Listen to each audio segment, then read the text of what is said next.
Everyone thinks air traffic control ensures safety. They're wrong, sometimes catastrophically. The year is 1977. Two colossal Boeing 747, symbols of modern aviation, sat on the tarmac of Los Rodeos Airport in Tenerife. One, KLM Flight 4805, a Dutch charter carrying 234 passengers to a Canary Islands vacation. The other, Pan Am Flight 1736, an American jumbo jet with 380 souls on board. Diverted unexpectedly, their paths, meant for separate skies, were forced to converge on this small island. A bomb explosion at Gran Canaria Airport had temporarily shut down the larger facility, diverting numerous flights, including these two giants, to the smaller, less equipped Los Rodeos. What followed was not merely an accident, but a tragic cascade of miscommunication, environmental factors, and human error that would culminate in the deadliest aviation disaster in history. A collision that redefined air travel safety forever. On March 27, 1977, the morning began with an unsettling calm.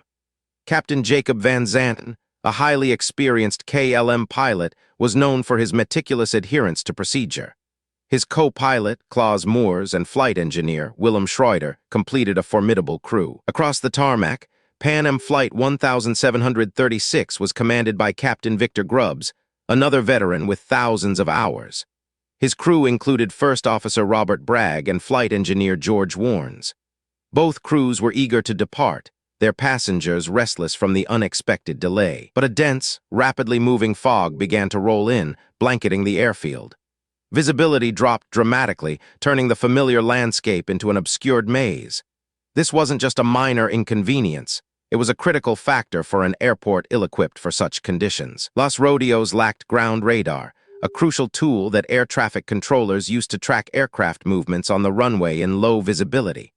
Without it, controllers relied solely on visual confirmation and radio communication, a recipe for potential disaster. The KLM 747, needing to refuel, had taxied to the end of the main runway, runway 30.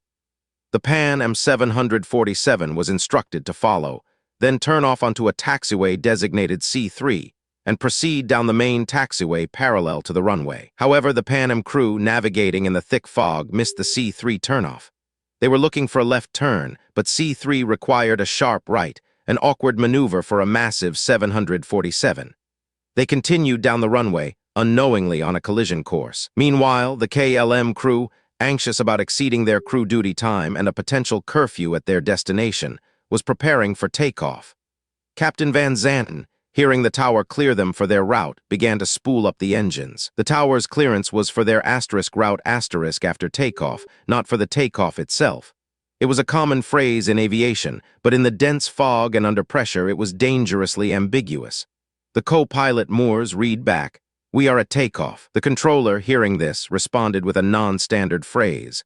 "Oh, K, stand by for takeoff, I will call you."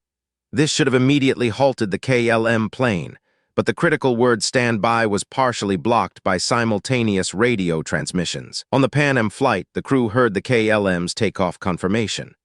First Officer Bragg, alarmed, immediately radioed the tower, stating, "We are still taxiing down the runway, the Clipper 1736. This crucial transmission from Pan Am was also partially blocked for the KLM cockpit, further adding to the confusion.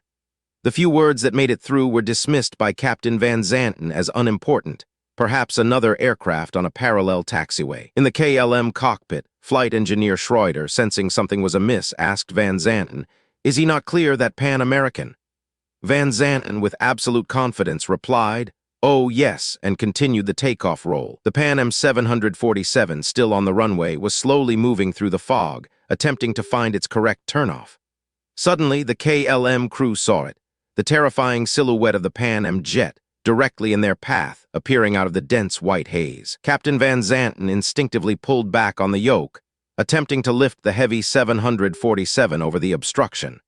The aircraft's tail scraped the runway for a staggering 20 meters, a desperate, futile attempt to gain altitude. At 5:06 p.m., the KLM 747, still struggling to become airborne, slammed into the top of the Pan Am 747 near the front of its fuselage.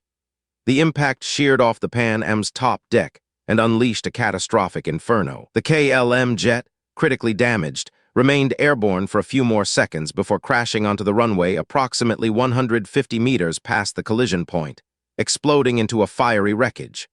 Both aircraft were instantly consumed by flames. All 248 people aboard the KLM flight perished. On the Pan Am flight, 335 passengers and crew died. A small miracle amidst the horror. 61 people, primarily those seated in the front section, survived the initial impact and fire, escaping the burning wreckage. The investigation revealed a confluence of factors: the lack of ground radar, the dense fog, and critically, the radio miscommunications. The tower's non-standard phraseology and the partial blocking of critical transmissions created a deadly ambiguity. The KLM captain, under pressure and with a strong professional reputation, likely misinterpreted the incomplete messages, convincing himself he had clearance. His confidence, coupled with the absence of visual cues in the fog, overrode the faint warnings. The Tenerife disaster led to sweeping changes in aviation safety protocols worldwide. It emphasized the critical importance of clear, unambiguous communication between pilots and air traffic controllers, especially in low visibility. New standardized phraseology was implemented, and the absolute requirement for explicit takeoff clearance was reinforced. Cockpit resource management, focusing on crew communication and challenging authority when necessary, became a cornerstone of pilot training. While the tragedy itself was devastating, its lessons endure. Tenerife remains a stark reminder that even with advanced technology, human interaction and environmental conditions can converge to create unimaginable catastrophe, forcing aviation to constantly adapt and improve. Next, we unravel the mystery of Flight 370 disappearance.